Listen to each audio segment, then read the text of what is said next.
Oh yeah, tomorrow's daylight savings time. Oh, I get an extra hour of sleep. That's amazing. I need to set my alarm so I can wake up early. Maybe get some coffee. I'm gonna be early for church tomorrow. First service, here we come.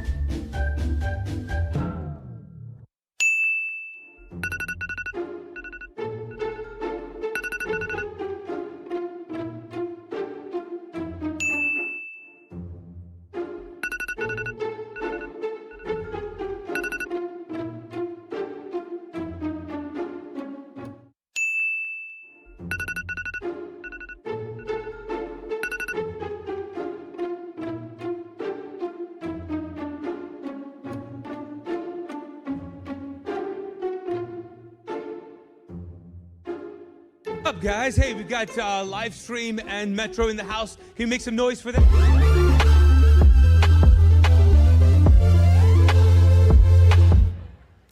Oh man, so true, isn't it?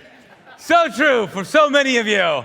Hey, glad you guys are here. Welcome, guys. Glad you're in the house. We are continuing our series. Me, obviously talking about the tension that we all live in. The idea of we want to be this kind of person, we want to do this, but we end up actually doing this. Sometimes we have the best intentions, right? We have the best intentions, but yet we are unable, I guess, to find the courage or find the will, determination, whatever it is, to actually do the things we want to do. And so we've had so much fun with this, and this morning I want to keep talking about it, going to continue the series. But I want to ask you the first question. Number one is, did any of you have an issue with hearing no? Like, did anybody not like hearing the no from someone, like getting a no? Are we all on the same page here? Like, right? Who doesn't mind it? Oh, you don't? Really? All right. Thanks a lot, buddy. You had to be the one, right? It's got to be the one. But yeah, we don't like it. We don't like it. And I don't like it either. I don't like it. But one time in particular, I think it really got to me because we've all heard, the idea of, no, you can't have this, or not now. And we've all grown up, obviously. And so, but this was it was so strange. I got to tell you this. So basically what happened is I was at an event, and there was a worship leader there, a pretty popular worship leader. We sing a lot of our songs, and I was like, oh wow, she's here. And I wasn't really a huge fan of her. I mean, she's fine. But I had friends who were huge fans. Okay. And so I was like, oh man, it'd be great to get a picture with her, and then I can share the picture, and it'll be great, and it'll be awesome. So I went up to her, and I was like, hey, so and so loves your music, blah blah blah blah blah. Did my whole thing that I always do, and I said, hey, would you mind if we took a picture? And she goes, no. She's like, it was the strangest thing. I was like, I'm sorry. No? Like in my head, I'm like, I've never heard this before. Like, no, I can't take a picture with you? Like, what's going on? Now, I don't care if you're 8 months pregnant. I don't care, okay? I was like, what do you mean, no? What's going on here?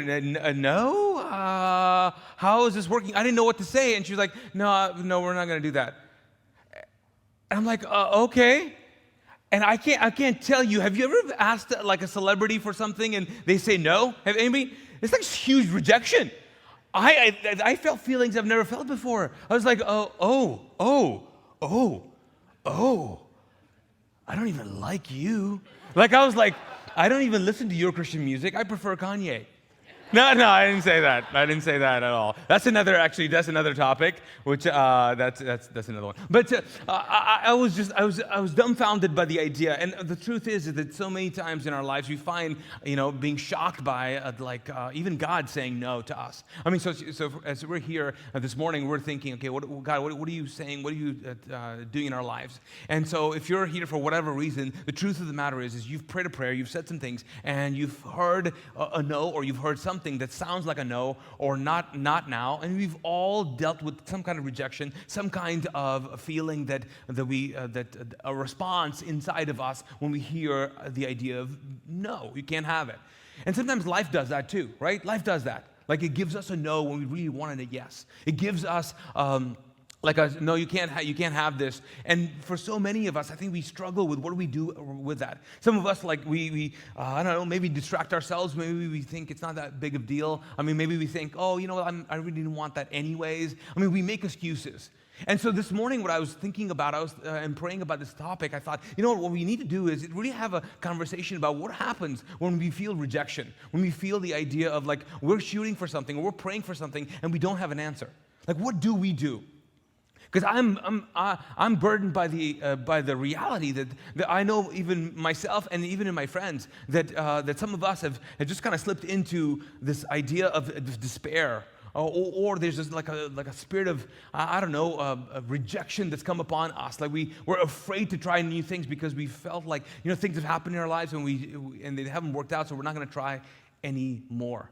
What do you do? What do you do when life gives you a no, when people give you a no? And I'm not talking about stuff that is not good for you. I'm talking about stuff like you actually dream about, the things that you are hoping for, like you work so hard for, and it just seems like you're not getting what you want, not getting the results that you want. What do you do? What do you do? I mean, we want to live the life that we want to live, right? We have this me idea of, like, I want to be this, I want to experience this. And we also know that, like, great things are hard work, require hard work. But then the also me is I really want things to work out really well. Like, I mean, I don't know about you, but, like, regardless of how big the request is, I really want God to just go, you know what, granted.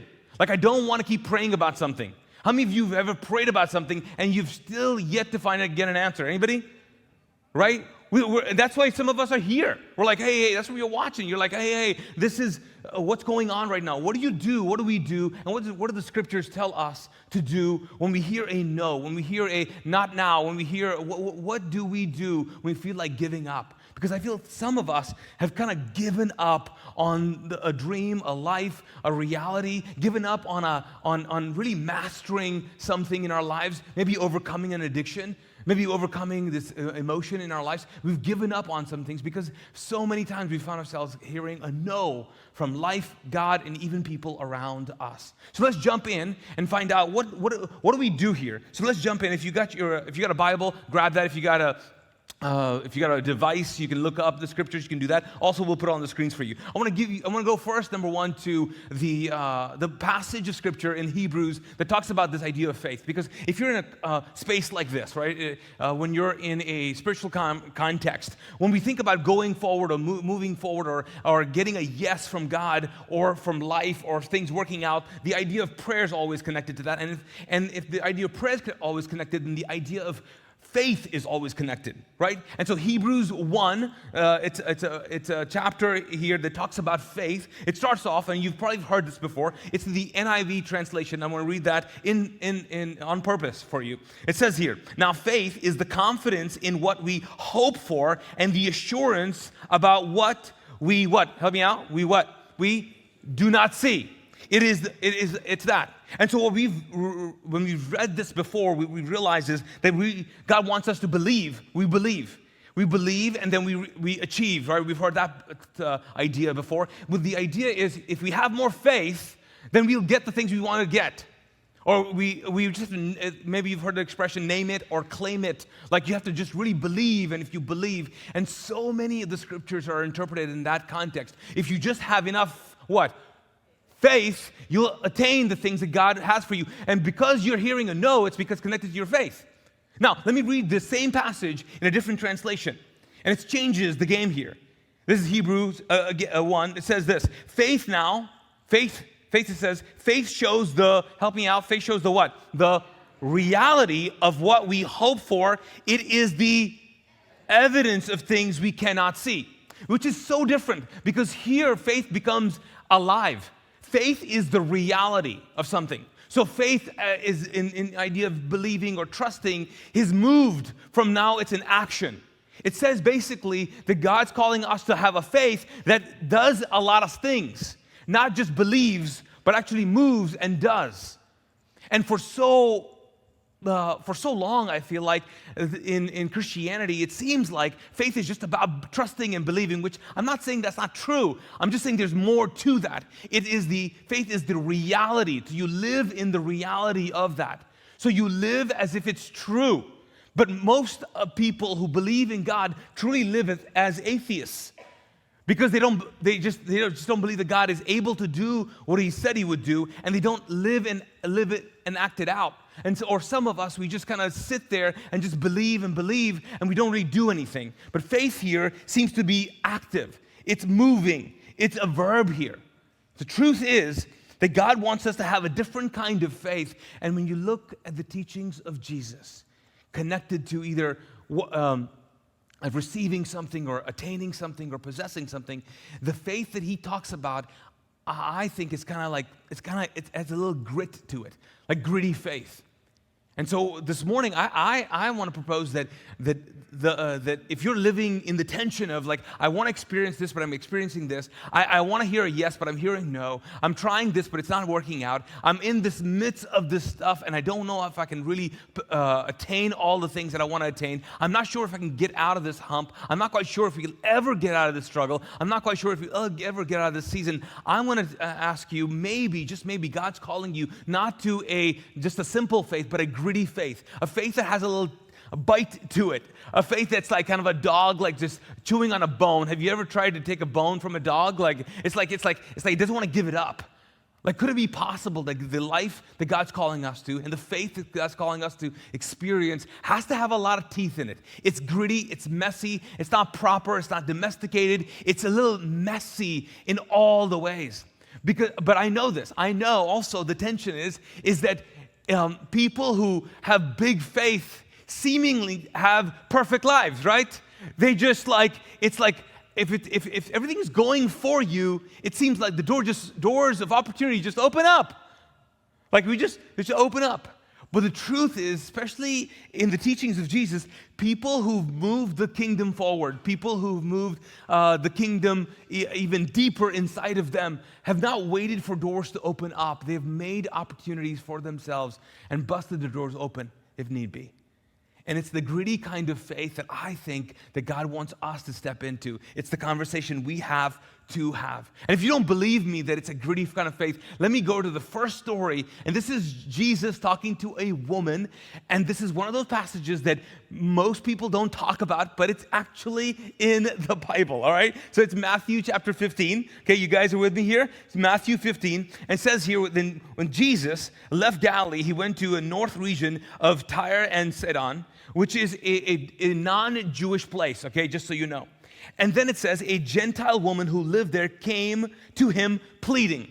So what was the key thing about this woman? She was a Gentile, which means she is not a Jew, different. Okay, so you've already have like you've got different cultures. You gotta what do you do here? We're not the same kind of people. It's already diverse. It's already ethnically diverse. And the Gentiles did not like the Jews, and the Jews did not like the Gentiles. They did not. Okay, so this woman comes to him, and what does she say? She starts off. She says, "Have mercy on me, O Lord, Son of David." Son of David. She has nothing to do with David. David was what? Jewish?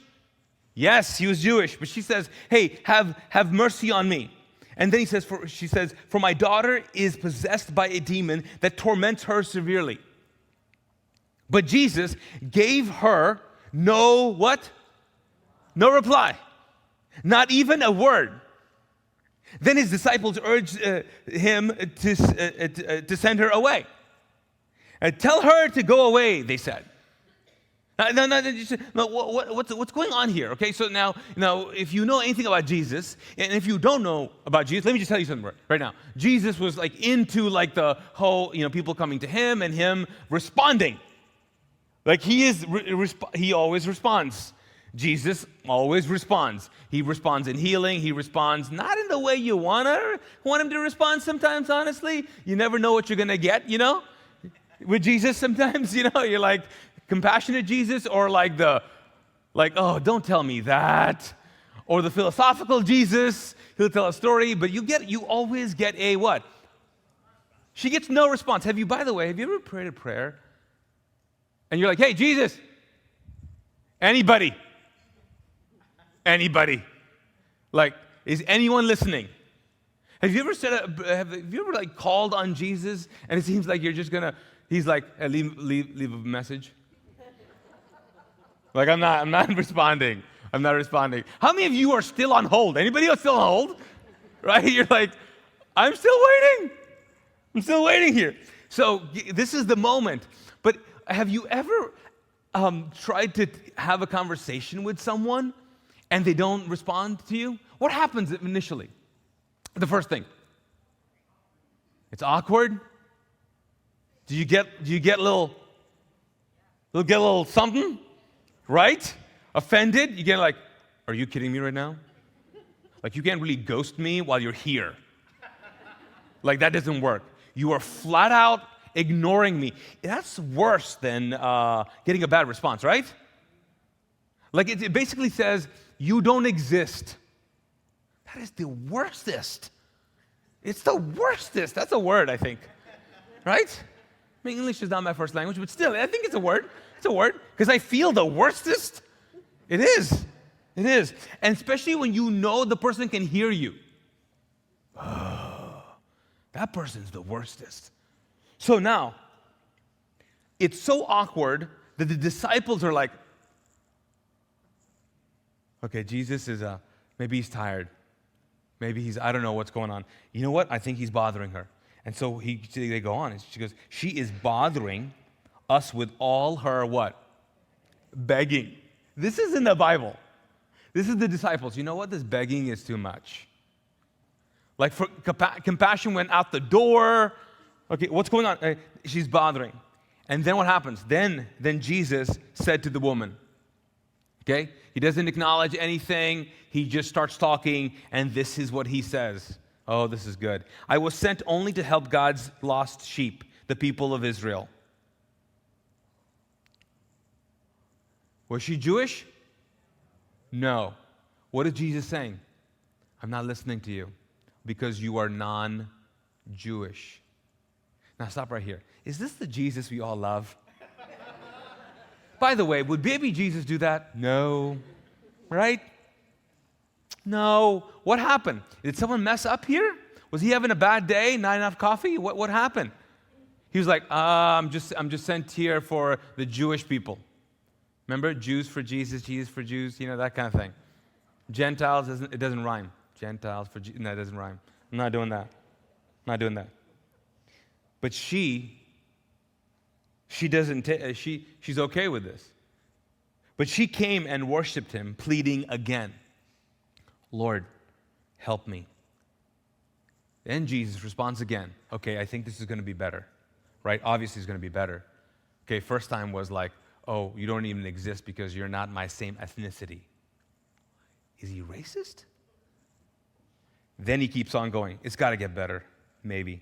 Jesus responds, it isn't right to take food from the children and throw it to the dogs. Oh my goodness. What did he just call her? I know, no one wants to talk about this, right? But the writers left it in there. God put it in there. Jesus just called this woman a dog. She was a woman. Now, at that point, let me ask you this. What do you think you would respond? First, you ignore me. Then you tell me you talk about the fact that I'm a different ethnicity. You have just offended me in all the ways possible. You ignore me, then you tell me I'm not good enough, I'm a second-class citizen, I'm not worthy of that, and then you call me a dog. Now, other commentators have said, oh, this word actually means little puppy. Really? Like that makes it better? Hey, listen, poodle. Look. No, it doesn't make it better. It does not make it better, okay? And then what does she do? What does she do? Here's what she does. This is crazy. She goes, that's true. That's true. Lord, that's true. But even the dogs are allowed to eat scraps that fall beneath their master's table. Well, son of a gun. What? Like the quick response. of like, hey, I believe so much in you and your power. I don't care if because of your initial response, I feel offended or degraded or rejected. All I know is that you are so great, that you are such a God, you are such a master, that even if I'm the dog that needs to take the scraps, I'll do it. Because even the dogs are allowed that. And then Jesus responds again. And look at his response. Right after he calls her a dog, what does he call her? What? Dear woman. Dear woman. Jesus said to her, your faith is what? Is great. Your request is granted, and her daughter was instantly healed. Friends, right here, Jesus is talking about this great faith that I call a gritty faith that's not offended by a no, you're not worthy. No, it's not going to happen for you. No, you don't deserve this. No, this is not for you. No, you shouldn't have this. No, you're not worthy of this. No, no, no. It's not offended by that. It is not rejected by that, especially even when it's God himself doing it. Let me ask you this. Can God just, are you seriously going to let other people offend you enough for you not to live the life you were meant to live? Like, will you give that power to people? Will you allow people to just offend you? Let me ask you this. What do I need to do to offend you to make sure you don't reach your dreams? What do I need to say to you that will cause you to just go off the deep end? Do I have that power to just tick you off, to call you names, just enough to dig in there? Maybe it's about your ethnicity. Maybe it's about something else. Can I do that? Is your faith that weak? And Jesus is saying, if you want to accomplish, if you want to have great faith, if you want to have miracles in your life, if you want to achieve the life that God's called you to live, if you want to move away from the tension of me, also me, if you want to do that, friends, you and I have to have this gritty faith that says, hey, I'm okay being a dog. I'm okay, as long as I get what I want. Like that kind of faith, it doesn't seem to be a good Christian faith, isn't it? It seems to be a very radical, wild, messy faith. It has a little grit to it. There's a book actually called The Power of Grit, and Angela Duckworth wrote a great book about it. But she talks about basically the idea of passion and perseverance. That people who are talented, people who have resources, don't really achieve the things that they want to achieve. Not all the people who have those things attain the life they want to live. It's people who have grit in their life. People who have a non-quit in their life. People who move forward regardless of obstacles. People who move forward regardless of leaving everything behind. I mean, I was an immigrant or still an immigrant, or at least have that mentality. And I get it. I came here with nothing as a 19-year-old, and I was like, okay, let's see what's going to happen here. I left everything behind. And for me, it was like there was no option of not working out. It wasn't an option for me. The same thing with starting this church. There was no option for me to go, hey, you know what, we're part of a denomination, and they'll take care of us. No. We moved here, Ash and I, and we had nothing. We had people come with us, but we were starting from scratch. And I can give you lists of people's names and stories of people who said, no, never, not you. You, I think you're a terrorist. No. I mean, that's just the norm. That is the norm of my life. And it's okay with that. I'm okay with that. But friends, you have to be okay with that, because your dream and your idea and your marriage and your career and your kids are worth it. And so you have to, at some point, go, you know what? I'm not going to do this anymore. I'm not going to have this good Christian faith. I'm going to have this, gritty faith that has a little bite to it that says, you know what? I'm holding on to that. So let me give you a couple of handles on what this faith looks like. Number one, this faith understands that grace as power. Like, you have to have power. But you have to understand it's God's grace that gives you power. And for some of us, we just think grace is this permission to just do less or be okay with where we are. No. It's not a permission to do less. It's what it's not even a pressure to do more. It's actually a privilege to be more, to be more. And for some of us, we don't understand what grace really means because we think it's like kind of a parachute, right? It's like, okay, just grace, God, I'm going to jump and I might mess up because I struggle with this thought or this sin and all that. It's grace. It's a parachute. If you want to keep living your life using grace as a parachute, it'll never become your power. It'll just become your cushion. It'll just become your security blanket in one sense. It's a parachute. But some people like her, have used grace as a trampoline. Like they jump higher. They jump higher with this.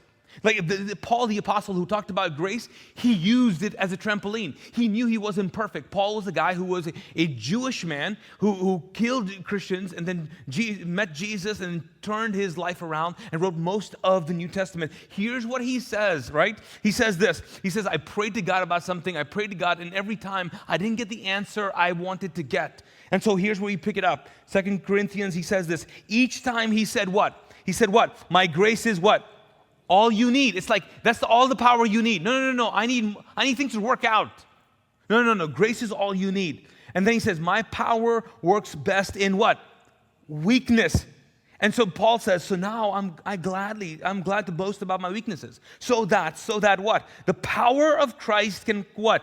Can work through me. Grace as power. Have you ever thought of that?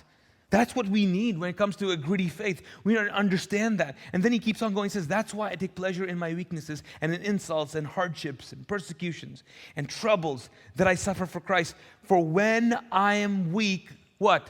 Then I'm what? Then I'm strong. In a sense, he's saying, and I know it's hard to understand, he's saying that my weakness is a portal for God's power. Or I hate to rhyme this, but it's true. It's like sometimes my pain is God's portal. It's like it becomes a portal for God's power in my life. It's just like when you're weak, when you get to a point where you go, I can't do this on my own, you're free to receive God's power. When you get to a point where you go, you know what, I don't have to get this right, you're good. When you come to a point where you just stop and go, you know what, I don't have to get this right. I'm not perfect. I'm going to mess up. It's okay. I am a mess. I'm a sloppy mess. I'm a wreck. But guess what? I have grace as power in my life. So that means you cannot say, I'm not worthy, so that's why God is not giving me what I want. God's not answering my prayer because I have so much crap in my life.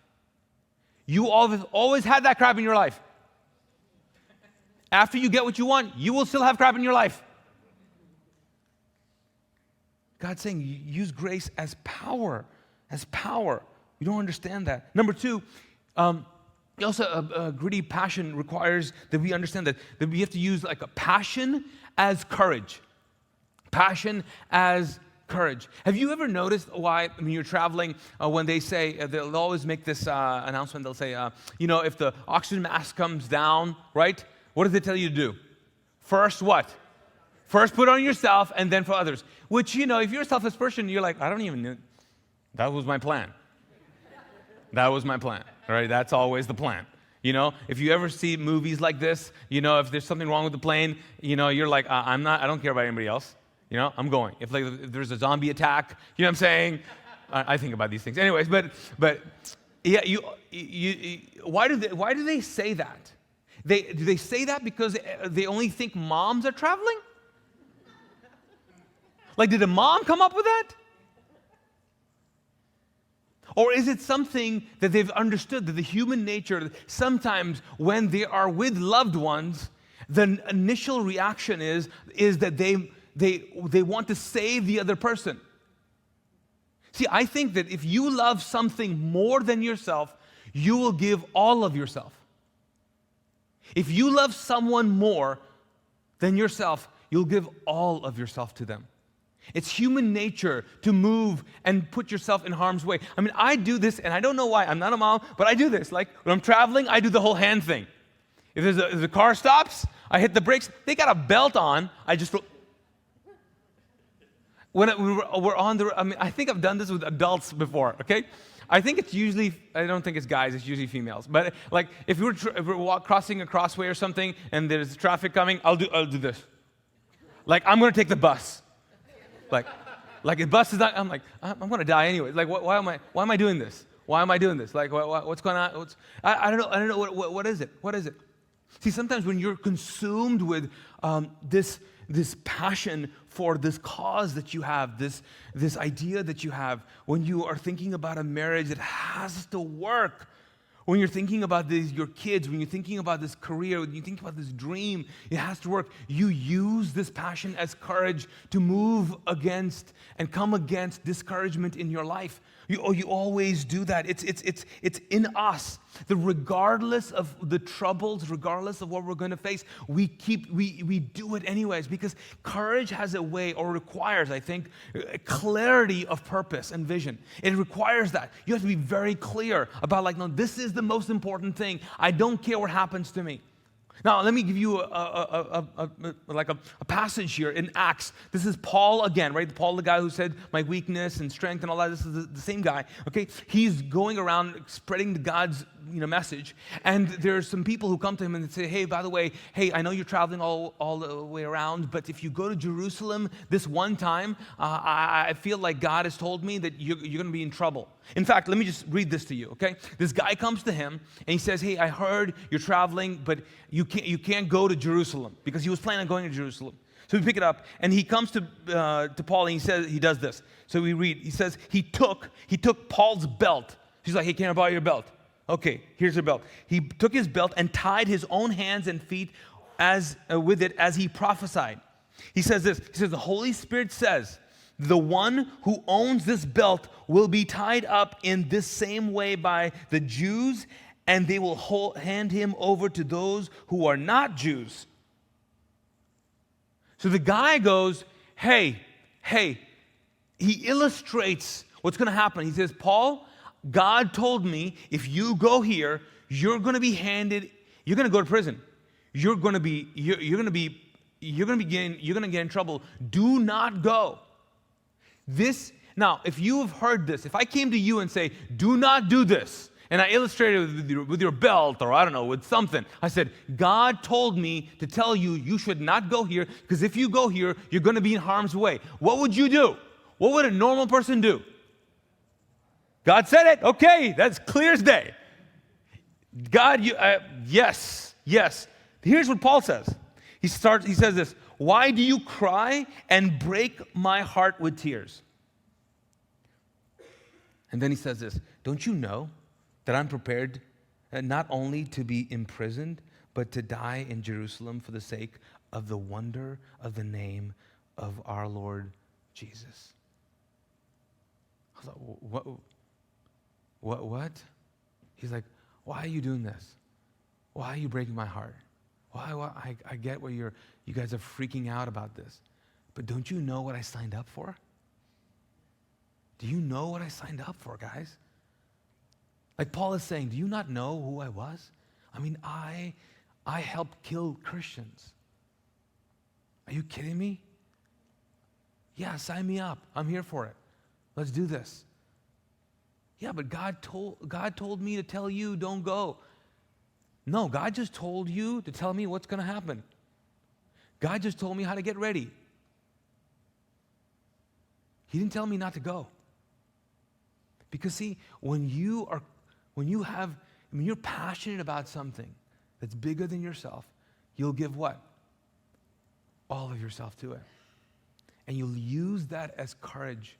You'll use that as faith, this gritty faith, to push past the darkness, the persecution, the hardship. If you're like, I have this career, I feel this, you'll push back, you'll push through all the hard work in school, you'll do everything you need to do. Whatever you're passionate about, your courage will lines up to it. It always does. Lastly, gritty faith requires that we use persistence as hope. Persistence as hope. Luke Luke 11, Jesus is talking about prayer. He's talking about, hey, here's what you need to do about prayer. And he says, let me tell you a story, right? And he tells a story of a guy who it's the middle of the night, and his friends come over, and he has nothing to feed them. And it's a Middle Eastern culture, so they totally understand the idea of hospitality. And so he goes, he has no food, so he goes over to a friend's house and he goes, hey, I need to borrow some stuff. And the guy doesn't want to open the door, right? And here's what he says. He says, let me tell you, he bugs the guy, and he doesn't open up. He doesn't open up. And then he says this. He says in Luke chapter 11, verse 8, he says, though he won't do it for friendship's sake, if you keep knocking long enough, he will get up and give you whatever you need because of your what? Shameless persistence. And so I tell you, keep on asking, and you will receive what you ask for. Keep on seeking, and you will find. Keep on knocking, and the door will be opened to you. For everyone who asks receives, and everyone who seeks finds, and everyone who knocks, the door will be opened. Now, if you've ever heard this passage, I guarantee it's the last part of this passage that we love. Everyone who asks receives. Everyone who seeks finds. Everyone who knocks, the door will be open. We forget the context. The context is the guy's been knocking and he's like, dude, I'm your bro. And the guy does not want to get up. But because of what? Shameless persistence, he'll do it. And here Jesus, is he talking about a person? He's talking about God. What does this say about our persistence? What does it say about our prayer life? What does it say about God when it comes to receiving an answer or a miracle or healing? What does it say? It seems like it says, hey, you better keep on, you better decide that you're going to be here for a while. Like, when it comes to prayer, you better get ready, because it's not going to be easy. Because so often we just think that if it's God's will for us, then it should be what? Easy. But we've never heard of like this idea of like, you gotta, you there? Hello. Wake up. I thought you loved me. Thank you. Thanks for nothing. Where are you? Hey, can someone knock with me? Can someone pray for me, please? Let's knock. Can I get a prayer group here? It's unspoken prayer requests. We're just going to keep knocking. How long are we knocking for? I don't know. This is a bunch of racket here. What are we trying to do? Wake up God, apparently. I don't know what we're trying to do. You know what? Let's just stop. If he really cared, he would have opened it by now. And then Jesus goes, oh, but if you keep knocking, you get it. But if you stop, you what? You don't get it. You don't get it. You don't get it. Now, the last illustration, and I'll leave you guys with this, because so I work out here and there, and I've always worked out for a while. What? Here? Yeah, I do work out. Okay, I work out. Here and there, okay, whatever. Okay. Point. Can you be focused here? Can we focus, okay? So, for the longest time when I'd work out, I'd never use chalk. I've never used chalk. Like Never used it. So when I started CrossFit, I noticed that they would chalk up. Like people would chalk up. I've seen it in Olympics. I've seen it in gymnastics. People just chalk up. And I was like, what is this chalking? Is it like superstitious? What is this chalking? And so we have this chalk bucket at CrossFit. Now, don't ask me why it's pink. Okay, don't ask me. I mean, I know why it's pink. But there's this chalk bucket, and I use chalk almost every day. When I work out, it's a mess. It's a mess. There's a whole chalk thing right here, and most workouts, when it comes to really working out here and doing the things we need to do, we always chalk up. I always have to chalk up, and I didn't. It's a mess. It really is a mess. It's all over the place. It's all over the place. But I didn't realize that if I don't chalk up, what would happen? You see, what happened is I would slip. I would slip on the bar, I would slip, and even if I had the power to do what I need to do, or even the endurance to do what I need to do, just my grip for the effort of it, I could not hold on to the bar. And so now I can't even live without it. Like for so long in my life, I didn't know anything about chalk. Chalking out, what does that even mean? Now I can't work out without it. And I just feel like I thought of this, I was like, you know what? I don't think anyone has told anybody in the Christian world that when it comes to following Jesus, when it comes to actually attaining the things we want in life, especially when it comes to our faith, when it comes to our gritty faith, no one had just told someone to go, hey, you want this? You want this, honey? You want that? You want this? God's calling you to that? You feel this? You feel like that? Oh, your marriage is this? Your career is this? Like, okay, this is your dream. This is your vision. This is what you want to overcome. This is the miracle you're hoping for. This is the big idea in your life. This is your biggest demon out there that you're going to wrestle through. This is the prayer request. This is the miracle you're praying for. This is the cancer that needs to be removed. This is the restoration process that you want. This is the big prayer. Then let me just tell you one thing you need to do. Chalk up. Because if you don't chalk up, you're going to slip. You're going to slip into mediocrity. You're going to slip into complacency. You're going to slip. Your grip is going to slip off if you don't mentally chalk up. If you don't are mentally prepared for what your miracle and what your purpose and what your life is going to cost you. Because I will tell you this. Now, was it Halloween? On Halloween, the day after Halloween, so Halloween night is when I came to faith in 1992. I met Jesus for the first time, radically changed my life. And so the first day after Halloween, that is the first day I was, my new life with Jesus. And in the 27 years of following him, I've seen so many people slip into all kinds of nonsense and slip into such a sad situation in despair because no one ever told them that this life with Jesus requires you to be fully prepared. It's going to be so messy that you have to mentally, emotionally, physically, whatever you have to do, chalk up because your life is too big. Your dream and your miracle is too hard. What you're wrestling is so great. You're going to have to sweat a little bit. You're going to have to do a lot of work. And there's going to be a lot of knocking. There's going to be a lot of asking. Because Jesus never promised, friends. Let me just be clear here and I'll end. Okay? Jesus never promised. You say a prayer, you name it, you claim it, and it's yours. That's bullcrap.